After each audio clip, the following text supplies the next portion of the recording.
சரி சரியா பாடதான் முடியல, பாடுற இடத்துலயாவது வேலை பார்க்கலான்னு பார்த்தா இப்ப அதுவும் இல்லாம போச்சு.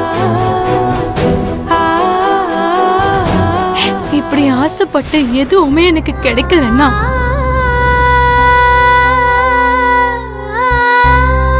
நான் நல்லா இருக்கணும்னு நினைக்கிற ஒரே ஒரு ஜீவன் என் அண்ணி மட்டும்தான். அவங்கதான் என்ன குறைய பார்க்காம எனக்குள்ள இருக்கிற திறமைய பார்த்தாங்க. அன்னைக்கு அப்புறம் என் திறமைய ஒருத்தவங்க மதிச்சு பார்த்தாங்கன்னா அது கிருஷ் தான்.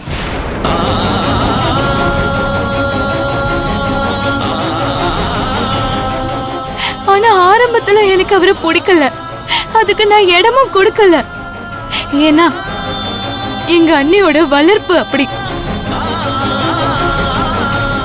ஆனா என்னைக்கு அவரு தான் குடும்பத்தை மீறி என்ன பிடிக்குதுன்னு சொன்னாரோ அப்பதான் என் மேலயும் என் திறமை மேலயும் எவ்வளவு நம்பிக்கை வச்சிருக்காருன்னு எனக்கு தெரிஞ்சது.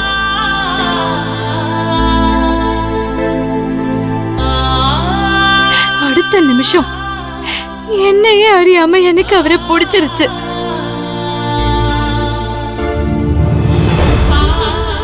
அவரு என் வாழ்க்கை துணையா வந்தா என் வாழ்க்கை நல்லா இருக்கும்னு ஆசைப்பட்டேன்.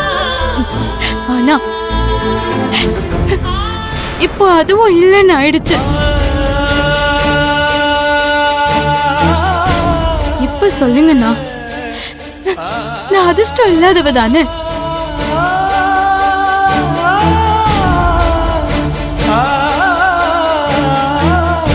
கடவுள் ஒரு இடத்துல பறிச்சுக்கிட்டா இன்னொரு இடத்துல சேர்த்து கொடுப்பான். யாருக்கும் இங்க அதிர்ஷ்டம் நிரந்தரம் இல்ல. அண்ணன் இருக்க, நீ இழந்த எல்லாத்தையும் கொடுக்க முடியலனாலும் இருக்கிறத இழக்க விட மாட்டேன். நீ உள்ள போ.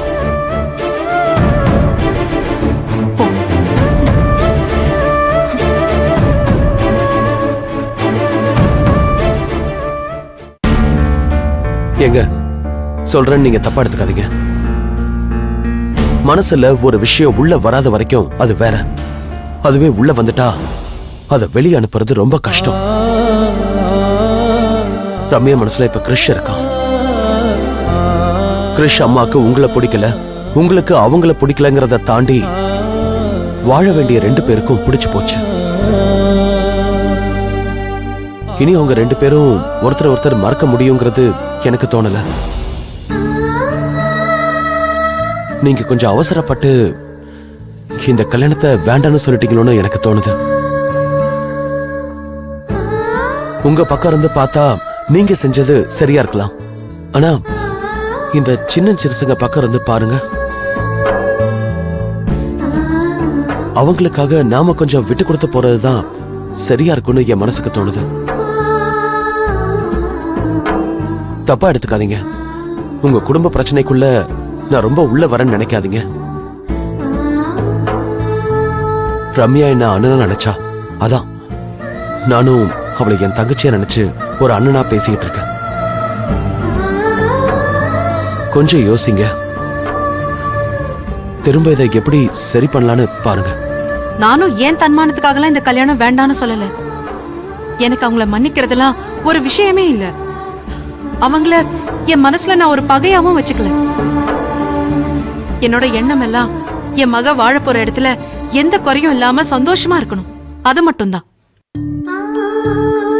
யாரும் அவளை குறை சொல்லிடக்கூடாது. அவளுக்கு கல்யாணம் பண்றத நான் கடமையா பண்ணல, அது என்னோட லட்சியம். அதுல எந்த தப்பும் நடந்துடக்கூடாதுன்னு தான் நான் ரொம்ப கவனமா இருக்கேன்.